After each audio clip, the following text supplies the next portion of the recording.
Genesis chapter 22, God tells Abraham, take your one and only son Isaac up on a mountain and sacrifice him there. Now, this is a very heavy story to read and not one that's easily digested. So let's talk about it because there's a lot to unfold. Now, first and foremost, I know a lot of people might get caught up on the fact that God would even ask Abraham to do something like this, but we find out exactly why later on in the chapter.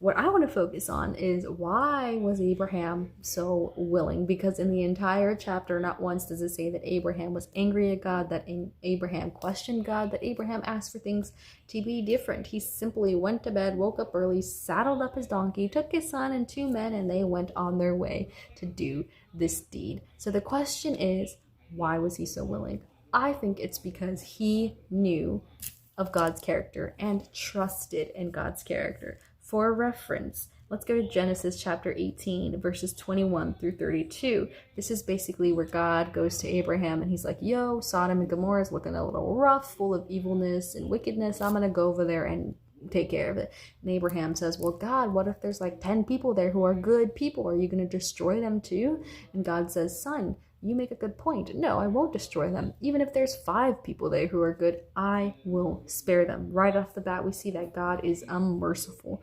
God. Continuing, we know that God makes promises and he keeps them. For reference, you can go to Genesis chapter 17, verses 21. Not only does he keep and make his promises, but he also is a powerful God and capable of all things. For reference, you can go to Genesis chapter 18, verses 14. Now, these are all great characteristics of God. We see that he is merciful. We see that he is faithful and he is kind and loving and all powerful. Now, what about Abraham?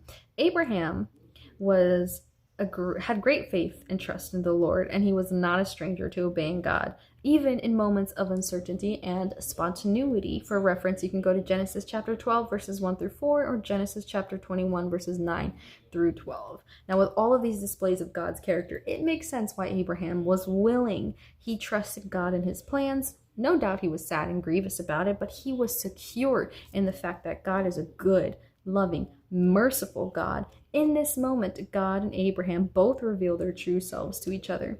Abraham is trusting and obedient, and God is merciful and loving, not only saving Abraham's only son by saying, hey, don't sacrifice him, but then saving all of humanity by completing the deed centuries later with the biggest act of love and selflessness to be displayed, truly sacrificing his only son, Jesus Christ, to complete the covenant and bring salvation to all the people.